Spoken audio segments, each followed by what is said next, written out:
Kisah pertemuan dan pernikahan antara Sunan Kalijaga dan Nyi Roro Kidul adalah bagian dari cerita rakyat yang kaya akan mistisisme dan kepercayaan spiritual yang hidup di kalangan masyarakat Jawa. Meskipun tidak terdapat bukti sejarah yang konkret, cerita ini tetap menarik dan penuh dengan makna simbolis. Sunan Kalijaga, yang nama aslinya adalah Raden Mas Syahid, adalah salah satu dari wali songo yang terkenal dalam penyebaran agama Islam di Pulau Jawa. Ia dikenal sebagai sosok yang bijaksana, memiliki ilmu yang tinggi, dan pendekatannya yang lembut dalam menyebarkan ajaran Islam. Yang paling terkenal adalah melalui kesenian wayang kulit.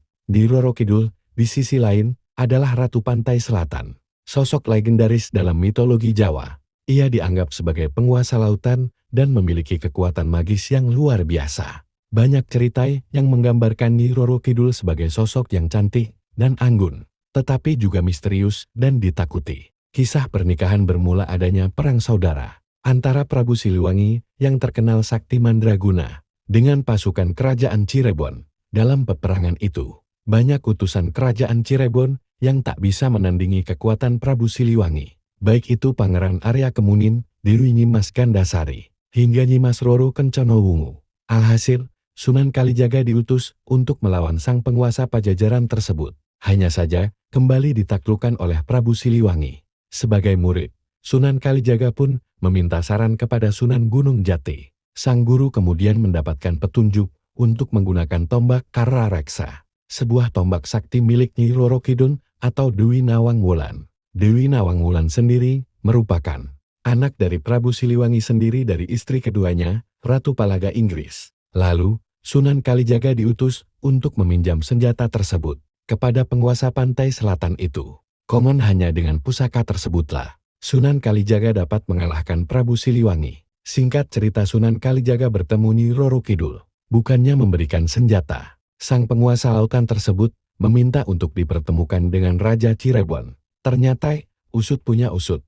Sang Dewi memendam rasa untuk Sunan Kalijaga. Sang Ratu terkesima dengan pesona dan harisma Sunan Kalijaga. Hal itu pun diketahui oleh sang guru, yang kemudian membawa Nyi Roro Kidul ke Kaputren. Dewi Nawang Wulan tak ingin memberikan pusaka tersebut, bila bukan kepada sang suami. Lantaran hal itu, Sunan Gunung Jati memerintahkan Sunan Kalijaga untuk menikah dengan Dewi Nawang Wulan. Sang murid pun menerimanya. Hanya saja sang Dewi mengajukan syarat sebelum pernikahan, yakni memberikan tasbih ketubung atau wulung dari Laut Merah. Sunan Gunung Jati pun segera mengutus Sunan Kalijaga untuk memenuhi syarat dari sang Ratu Kidul. Sunan Kalijaga pun segera pergi ke Gunung Ciremai, melakukan tafakur serta minta perlindungan pada Allah.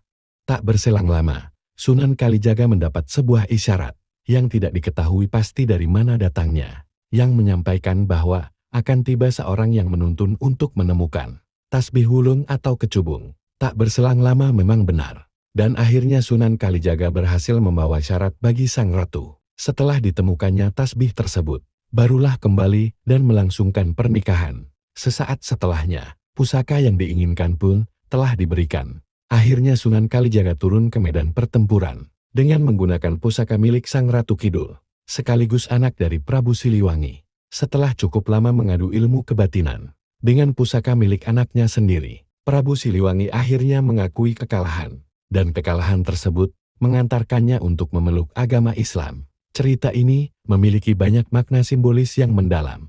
Pertama, pernikahan ini melambangkan harmonisasi antara ajaran Islam dengan kepercayaan dan tradisi lokal Jawa. Sunan Kalijaga dikenal dengan pendekatannya yang toleran dan adaptif terhadap budaya setempat, sehingga ajaran Islam dapat diterima dengan baik oleh masyarakat Jawa. Kedua, kisah ini juga menggambarkan kekuatan cinta dan pengabdian. Nyi Roro Kidul, meski dikenal sebagai sosok yang kuat dan menakutkan, menunjukkan sisi lembutnya dengan rasa kagum dan cinta terhadap Sunan Kalijaga. Sebaliknya, Sunan Kalijaga menunjukkan bahwa kebijaksanaan dan kedalaman spiritual dapat menaklukkan segala rintangan, termasuk kekuatan mistis. Meskipun kisah ini mungkin tidak memiliki dasar historis yang kuat, cerita pertemuan dan pernikahan antara Sunan Kalijaga dan Nyi Roro Kidul tetap hidup dalam ingatan dan cerita rakyat Jawa. Cerita ini memperkaya hasanah budaya dan spiritual masyarakat, serta mengajarkan nilai-nilai harmoni, kebijaksanaan, dan cinta. Dalam konteks kepercayaan